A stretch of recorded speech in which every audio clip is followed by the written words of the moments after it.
찬송가 623장, 찬송가 623장입니다. 찬송가 623장 찬송하겠습니다. 주님의 시간에 아름답게 모든 것 변하리. 주님 나의 갈 길을 인도하여 주시니 주의 뜻을 따라서 살리라. 주님의 시간에 아름답게 모든 것 변하리. 나의 정성 다하여 주를 찬송하오니 주의 뜻을 이루어 주소서. 주님의 기도로 함께 기도하겠습니다. 하늘에 계신 우리 아버지, 아버지의 이름을 거룩하게 하시며 아버지의 나라가 오게 하시며 아버지의 뜻이 하늘에서와 같이 땅에서도 이루어지게 하소서. 오늘 우리에게 일용할 양식을 주시고 우리가 우리에게 잘못한 사람을 용서하여 준 것 같이 우리 죄를 용서하여 주시고 우리를 시험에 빠지지 않게 하시고 악에서 구하소서. 나라와 권능과 영광이 영원히 아버지의 것입니다. 아멘. 성경 말씀 요한복음 18장 33절, 요한복음 18장 33절로부터 38절까지의 말씀, 요한복음 18장 33절로부터 38절까지의 말씀을 보겠습니다. 읽겠습니다. 이에 빌라도가 다시 관정에 들어가 예수를 불러 이르되 내가 유대인의 왕이냐? 예수께서 대답하시되 이는 내가 스스로 하는 말이냐? 다른 사람들이 나에 대하여 내게 한 말이냐?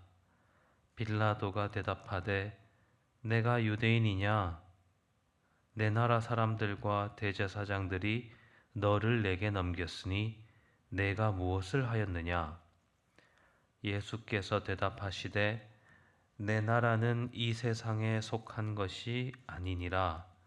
만일 내 나라가 이 세상에 속한 것이었더라면 내 종들이 싸워 나로 유대인들에게 넘겨지지 않게 하였으리라.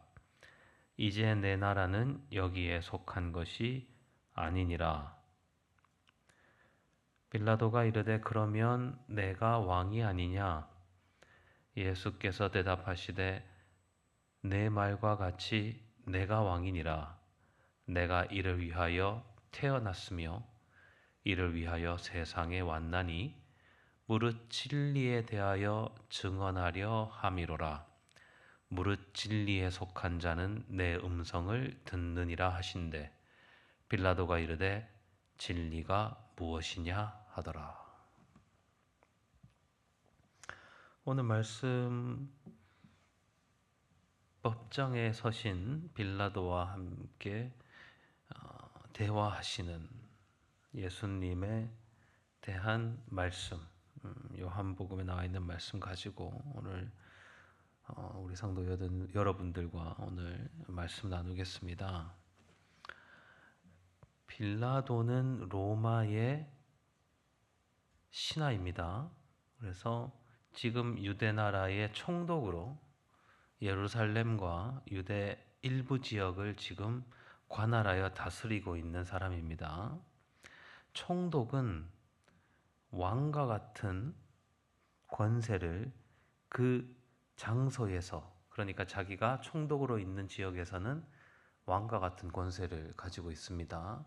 그 대표적인 왕이 가지는 권세가 뭔가 하면 바로 죽일 수 있는 권한입니다. 인간의 생명은 어떻게 보면 하찮을 때도 있지만 사람이 사람을 죽인다는 것은 쉬운 일이 아닙니다. 때로는 너무나 안타깝고 어처구니 없는 일들이 많이 일어나지만 대의와 명분을 통해서 사람이 사람을 죽일 수 있는 것은 그리 쉬운 일이 아닙니다. 그러니까 이 세상의 권세 중에 가장 강력한 권세, 가장 높은 권세가 뭔가 하면 죽이는 권세입니다. 근데 죽이는 권세이면서 거기에 대한 대가를 치르지 않는 권세가 가장 높은 권세예요. 이 세상에서는. 그러니까 어떤 사람이 죄를 지으면 야, 너 사형이다. 그래서 사형을 집행하잖아요. 사람이 결국 사람을 죽입니다. 그렇지만 아무도 그 사람을 죽인 것에 대한 책임을 지지 않죠. 사람이 사람을 죽였으나 거기에 대한 대가를 치르지 않는다. 이게 가장 큰 권력이에요. 죽이는 권력이야말로 이 세상의 가장 큰 권력입니다. 예루살렘 지역에 그 권력을 갖고 있는 사람이 누구였느냐? 빌라도가 그 권력을 갖고 있었고, 빌라도는 그 권력이 빌라도 스스로에게 나온 게 아닙니다. 로마의 황제에게서 나온 권력입니다. 그렇기 때문에 빌라도는 왕이 아닌 거죠. 왕의 권세를 힘입은 자일 뿐이죠. 그렇기 때문에 왕이 가지고 있는 가장 큰 권력, 이 세상의 왕이 가지고 있는 가장 큰 권력은 바로 마음대로 하면 조금 좀 느낌이 좀 이상한데 하여튼 죽일 수 있는, 그럼에도 대가를 치르지 않는 권력, 그것이 왕이 가지고 있는 권력입니다. 그 왕이 가지고 있는 그 무시무시한 권력은 어디에서 나오느냐?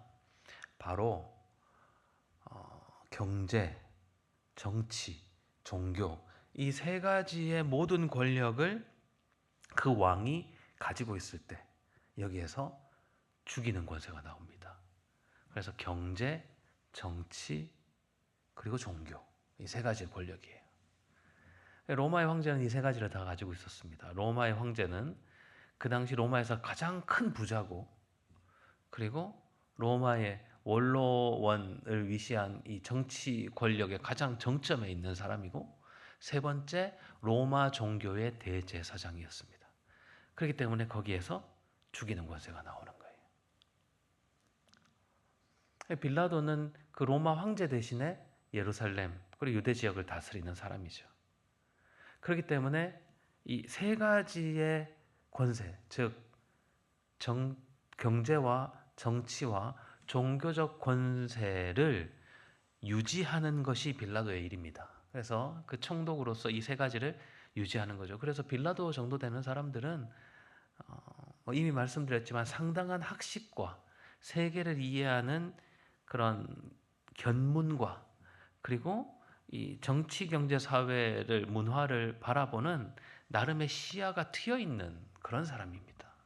그래서 로마도 상당히 인재 등용에 굉장히 신경을 쓰는 나라여서 어느 정도의 능력과 식견이 있지 않으면 로마에서 벼슬을 하기가 어렵습니다. 그래서 로마가 거의 수천 년의 역사를 유지할 수 있었던 것도 이런 나름의 정교한 정치 권력을 가지고 있었기 때문이죠. 자, 그런데 때로는 이 경제와 정치와 종교, 이 세 가지의 권력을 가지고 있는 이 로마가 신경 쓰는 것이 있습니다. 그게 뭔가 하면 사람들에게 희망을 주는 사람들이에요. 사람이에요. 사람들은 지배받는 것을 좋아하지 않기 때문에 언제나 자기들이 주인 되고 싶은 마음이 있어요. 그래서 이른바 로마는 밀란이나 반역이나 이런 그 혁명군이나 이런 걸 굉장히 싫어했었습니다. 모든 나라들이 다 그렇죠. 그런데 로마 같은 경우에는 이 경제, 정치, 종교 모든 걸 다 갖고 있었기 때문에 어떤 걸 경계했느냐? 사람들에게 헛된 희망을 주는 사람들. 그런 사람들은 미리미리 잡아서 발본색원을 했어요. 그래서 이 빌라도는 예수님을 죽일 생각이 없는데 단 하나, 만약에 예수가 유대인들에게 헛된 희망을 줘서 뭐 유대 나라를 다시 세워주겠다. 내가 하늘로부터 온 유대의 왕이니까 내가 로마 말고 독립국가를 세우겠다. 라는 생각을 가진 사람이면 그 자리에서 죽여야 되는 겁니다. 이것을 하나를 이제 자꾸 떠보고 있는 거죠. 예수님이 과연 어떤 사람인가. 그런데 이런 빌라도의 질문에 대한 예수님의 대답에서 우리는 전혀 다른 차원의 세계를, 보통 우리 교회에서 이제 영적 세계라고 표현하는 건데요. 전혀 다른 세계에 대한 예수님의 증언을 우리가 보게 되는 거죠. 자, 오늘 말씀, 이러한 관점에서 오늘 말씀을 차근차근 살펴봅니다. 33절 보면 빌라도가 네가 유대인의 왕이냐 이렇게 물어봤다는 거예요. 그래서 이게 이제 질문을 하면서 예수님이 과연 어떤 생각을 갖고 있는지를 저울질하는 거죠. 그래서 이 사람은 내가 죽여버려야 되겠다라고 싶으면 이제 죽이려고. 34절에 예수께서 대답하시되 내가 스스로 하는 말이냐 다른 사람이 나에 대하여 한 말이냐. 이게 무슨 말인가 하면 너는 내가 유대인의 왕이라고 생각하느냐. 그러니까 너는 내가 유대인의 왕이라고 생각하기 때문에 유대인의 왕이라고 물은 거냐. 아니면 다른 사람이 와서 예수라는 사람이 말이에요. 자기가 유대인의 왕이라고 떠들고 다닙니다. 라고 얘기를 하니까 나한테 한 말이냐. 이걸 묻는 거죠. 그러니까 빌라도는 예수님이 왕인고 유대인의 왕인가 아닌가 이렇게 관심이 없는 사람이에요. 그걸 자기가 스스로 생각해 놓은 것도 아닙니다. 근데 지금 예수님을 잡아온 사람들이 하는 말을 듣고 예수님을 신문하고 있는 거죠. 그러니까 빌라도가 예수님한테 질문을 했는데 예수님이 다시 질문으로 받아쳤잖아요. 그러니까 빌라도도 대답하기가 싫은 거예요. 빌라도도 약간 비꼬면서 얘기를 합니다. 35절에 빌라도가 대답하되 내가 유대인이냐?